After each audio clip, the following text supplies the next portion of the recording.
bienvenidos a Podmédicos, el espacio de medicina que te ayuda a estudiar y a estar actualizado sin la necesidad de leer. Somos Miguel Cañón y Juan Mogollón, dos médicos interesados en la profusión de información actualizada y de la mejor calidad para estudiantes de medicina, médicos internos, médicos generales y personas afín con el maravilloso mundo de la medicina.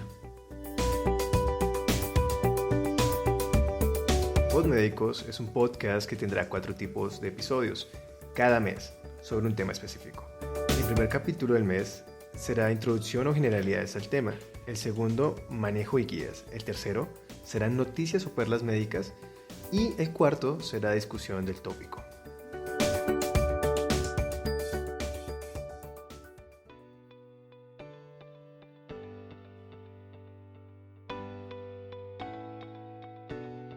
Bueno, el día de hoy iniciaremos con nuestro primer capítulo, hipertensión arterial, generalidades.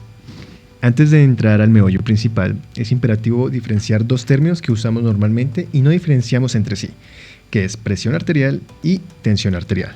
Sí, son dos términos que se usan indiscriminadamente en los centros de salud donde trabajamos y donde estudiamos, pero recordemos que la presión arterial es la fuerza que ejerce la sangre sobre la pared arterial y está regulada por el débito cardíaco, la extensibilidad de la aorta y grandes vasos y la resistencia vascular periférica, por supuesto también de la volemia. Por otro lado tenemos la tensión arterial, que es la fuerza o resistencia que ejerce la pared del vaso sobre el fluido para evitar su elongación. Por lo anterior, es justo hacer hincapié en que lo que nosotros hacemos es medir la presión arterial. Sin embargo, la hipertensión está relacionada con la pared arterial, lo cual hablaremos más adelante en la fisiopatología. En cuanto a su epidemiología, podemos resaltar que los estudios observacionales muestran una incidencia relativamente alta de esta patología a lo largo de 5 a 10 años de seguimiento, siendo directamente proporcional al aumento de edad. El Johns Hopkins Precursor Study encontró que de los pacientes analizados, el 0,3, el 6,5 y el 37% desarrollaron hipertensión a los 25, 45 y 65 años respectivamente. Adicionalmente, en el MESA, el estudio multiétnico de aterosclerosis, se encontró mayor incidencia en la población afrodescendiente y en los hispanos, en comparación con los caucásicos y asiáticos. Lo que nos pone a pensar que la población latinoamericana es más propensa a desarrollar hipertensión arterial con la edad, ¿cierto, Miguel? Yo considero que siendo latinos tenemos que preocuparnos en cuanto a que si es mayor la incidencia y la prevalencia en nuestras poblaciones, pues tendremos que estudiar de esto, ¿no? Por supuesto, además tenemos que ver nuestra pirámide poblacional y así tener pues como claro cuál es su incidencia real en los países latinos. Para quienes nos escuchan, nosotros somos colombianos y nuestra pirámide poblacional pues termina siendo más bien cilíndrica. Tenemos una población que está envejeciendo pronto, con un recambio poblacional todavía más o menos claro. Entonces es de esas cosas, de esas patologías no transmisibles que hay que ponerles como cuidado. Claro, igual aún en la actualidad la hipertensión arterial sigue siendo un problema de salud pública que afecta pues a muchos países, no solo del primero, sino también países de Latinoamérica. Exactamente. Bueno, ahora hablaremos de fisiopatología. Bueno, con respecto a la fisiopatología de la hipertensión arterial, tenemos varios factores que determinan la presión arterial, como lo son el sistema nervioso simpático, el sistema renina-angiotensina-aldosterona y el volumen plasmático, en gran parte mediado por los riñones. Tenemos que tener en cuenta que la presión arterial reacciona a los cambios en el medio ambiente para mantener la perfusión de órganos en una amplia variedad de condiciones. Aunque la etiología exacta de la hipertensión primaria sigue sin estar clara a pesar de los años, se cree que existen diversos factores, ya sean genéticos o ambientales, que causan la hipertensión arterial. Tenemos factores compuestos sobre la estructura y función cardiovascular y función renal. Se han identificado varios factores de riesgo que se asocian de manera fuerte e independiente a su patogenia. ¿Y cuáles son estos factores de riesgo? Pues bien, acá los vamos a recordar. La edad avanzada, recordemos que los pacientes mayores de 60 años, teniendo en cuenta los cambios en el envejecimiento, que no los nombraremos acá, porque perfectamente se podría hacer otro capítulo para ese tema. La obesidad, antecedentes familiares de primer grado, la raza negra y caucásica, la reducción de la masa de nefronas, una dieta rica en sodio, un consumo excesivo de potasio, un consumo excesivo de alcohol, por supuesto el sedentarismo, y otros factores genéticos, pues se ha documentado que más de 25 mutaciones en genes específicos y más de 125 polimorfismos en nucleótidos pueden generar hipertensión arterial, pero la evidencia aún no es clara al respecto. Entendiendo la fisiopatología es como más adelante vamos a hablar del enfoque de tratamiento en el próximo episodio, porque de esa forma podemos intentar, no solamente desde los fármacos, sino desde los cambios de vida, ¿no? Sí, Miguel, porque a pesar de que las guías norteamericanas y las europeas siguen siendo un poco más estrictas con respecto a los valores de tensión arterial y presión arterial que deben tener los pacientes, los cambios en el estilo de vida siguen siendo un pilar fundamental para el tratamiento no farmacológico en pacientes jóvenes como en adultos.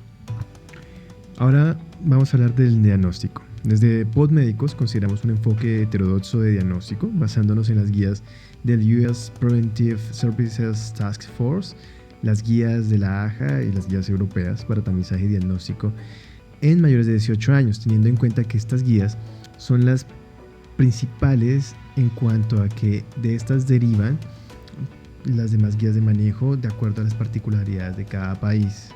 Entonces, tenemos que como tamizaje se debe considerar la toma de tensión arterial mínimo una vez al año en todos los adultos y cada 6 meses en todos aquellos con cifras sistólicas de 120 a 129 milímetros de mercurio o con factores de riesgo.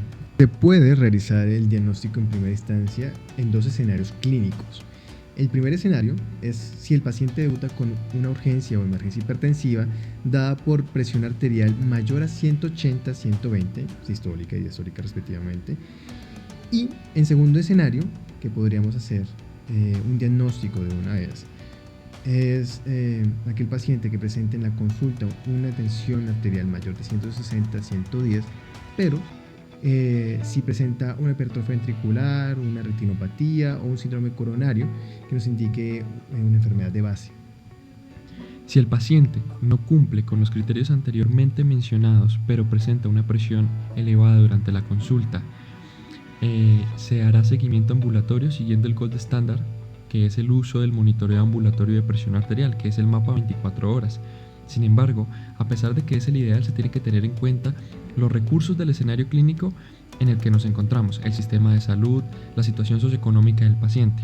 Además, siguiendo el modelo de recomendaciones de la US Preventive Service Task Force, se propone un enfoque algorítmico en el cual, exceptuando las 2 situaciones descritas de diagnóstico inmediato, cada paciente en que en su consulta se registre una hipertensión dada por cifras mayores de 130, 80, PAS y PAD, se dará seguimiento ambulatorio en primera instancia con registro domiciliario de cifras de tensión arterial, donde se opta por la toma de tensión arterial cada 12 horas por 7 días, promediando las últimas 12 cifras registradas, o se solicitará el mapa, de acuerdo a los recursos, aseguramiento y disposición del paciente, donde el segundo, si se presenta un promedio de 24 horas mayor a 125/75, sistólica y diastólica, y un promedio diurno mayor a 130/80, sistólica y diastólica, y unas cifras nocturnas de 110/65, sistólica y diastólica respectivamente, se hará el diagnóstico.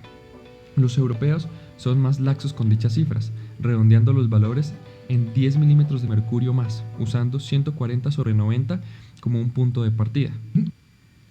Recomendamos analizar la situación de su paciente y guiarse por los protocolos locales para asumir los valores de acuerdo a la situación y particularidad del paciente y de la población que se esté tratando. Ahora bien, cabe acotar que un paciente que presenta hipertensión en consulta, pero que sus registros domiciliarios no son consecuentes, se tratará de una hipertensión de bata blanca.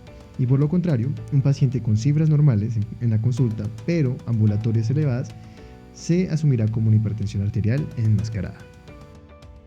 Pasando a la estadificación, y de acuerdo a la AJA se tomará como normal aquella presión menor a 120/80, sistólica y diastólica. Un estadio 1 con una sistólica de 130 a 139 o una diastólica de 80 a 89, y un estadio 2 a cifras mayores de 140 90 respectivamente milímetros de mercurio. En el enfoque europeo se adiciona unos 10 milímetros de mercurio más, son más laxos. En los mismos conceptos ya está entra en una categoría que puede ser prehipertensión o tensión arterial elevada.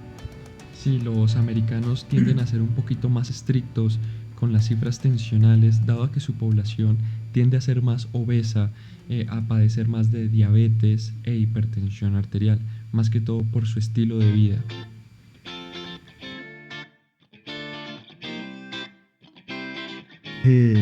No siendo más, damos muchas gracias por tu atención, su atención en este primer episodio de hoy. Fuimos Juan Felipe Mogollón y Miguel Andrés Cañón. Recuerda que siempre puedes informarte y divertirte acerca de la medicina en ¿Qué cuenta? @la revista de medicina en Instagram.